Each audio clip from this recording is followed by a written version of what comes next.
Space Gun was made by Taito in 1990 as an arcade machine. It is somewhat similar to the better known Operation Wolf made by the same developer.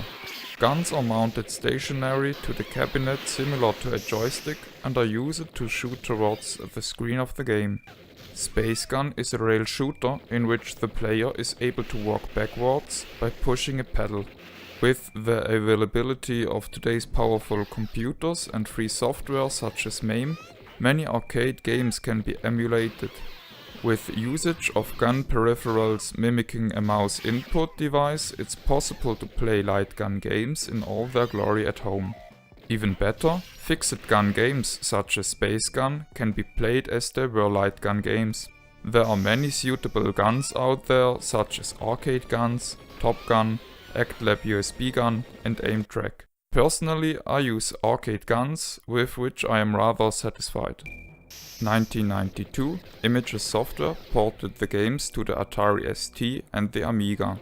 Both versions were made with light gun support.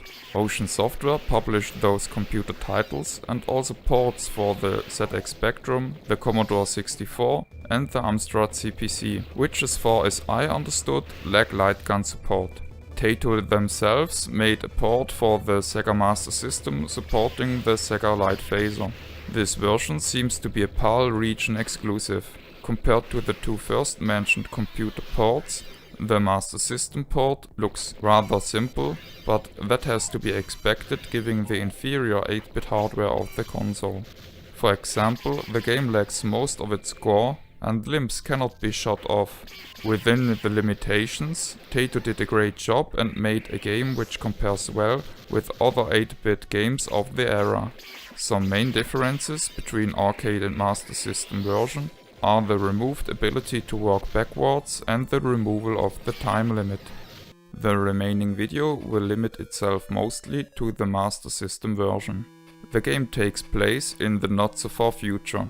Humans go to expeditions in the deep space, which attracts the attention of alien life forms. The aliens attack the humans to use them as food and to steal their resources. The player is part of an elite unit which was sent to rescue surviving humans and to destroy the attacked space facilities in order to prevent the aliens taking them over. The story is told in nice drawn screens which often feature a bit of animation. The player is equipped with a full automatic gun. The screen shows an energy bar for the gun. If the bar is low, the cadence of the gun is considerably reduced. Furthermore, the player may collect ammunition for 4 special weapons: flame bombs, grenades, ice bombs and a laser blade. In order to fire the special weapons, they are selected with a controller connected to port 2. That means that the player has to hold the gun with one hand, while the other hand holds the gamepad. It would have been great if Taito mapped one of the controller buttons to a pause function. Speaking thereof, the pause button on the console is sadly not supported in the game. Ammunition appears when shooting at glowing containers at the wall. Items are picked up by shooting at them. Other items are medipacks, which replenish 2 bars of shield, and an armor vest, which grants time-limited invincibility. Getting hit without remaining shield will kill the player. 5 continues are available at all times, with the exception that when the player triggers the bad ending, the game is over.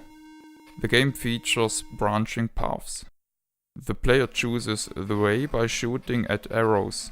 So far, this is the earliest occurrence of such a feature in a light gun game I have ever seen. The arcade version allows the player to walk backwards to the waypoint if an undesired way was chosen by accident using the pedal. Now and then, survivors run towards the player. Shooting them won't result in punishment, but sparing them will partially replenish the shield bar at the end of the levels. This is different to the arcade version, where shooting humans results in shield depletion, whereas saving them will just give points instead of shield. In total there are 7 levels. Entering an attacked spaceship, walking around the inn, planet's surface, a starbase, the alien-infected now organic core of the base, a docking bay, and a final boss fight in a small spaceship. Many levels are concluded with a boss fight. The bosses are well made and fun to fight. The final boss, who already did a small cameo before the fourth boss, is somewhat difficult to fight if the player isn't aware of a trick. During the fight, a health bar is displayed. It is important to know that this bar is not the health of the boss, it's the health of the spaceship. The player must only shoot at the boss when the monster's color appears as solid green, as the boss is permeable to shots otherwise, which will cause the ship getting damaged. After some time, the boss will transform and the player has to shoot an eye which is protected by ribs on the belly of the monster. Destroying the ship instead by emptying the life bar will cause the game showing the bad ending, after which it says "Game over" without continues. The difficulty of the Master System version is low. Possibly Taito lowered the difficulty as their preceding Master System port, Operation Wolf, was felt to be too hard by many players. The hardest part I encountered were the green flying heads, which tend to divide into copies if they are not shot immediately. But as many special enemies, they can be avoided by choosing a different path. Interestingly, in the arcade version, this enemy is a worm composed of individual heads, which get independent when shot free from the rest of the body. Enthusiasts of the genre will find their challenge only in the score system. Nevertheless, the game is a fun experience with lots of replay value, considering the branching paths and the alternative endings. The setting and the gameplay remind me strongly to the 1989 game Space Shadow for the Famicom made by Bandai. This is especially the case for the Master System version. Personally, I dislike the music of the port. I like the melodic parts of it, but the game tends to play a lot of slow, horror-themed, almost ambient-seeming tunes. In that regard, it is similar to the arcade music, but in my opinion, it lost its effect as an 8-bit version and became underwhelming. I think the cover art of the Master System port is amazing and might be my favorite Master System box art. The back description is short, but brings up efficiently what Space Gun is all about.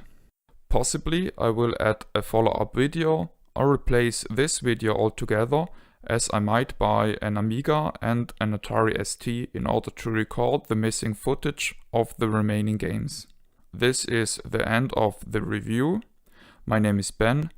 I thank you for viewing. My acknowledgement goes to Simon Wiss, who donated the Sega Master System 2, on which I played and recorded the game.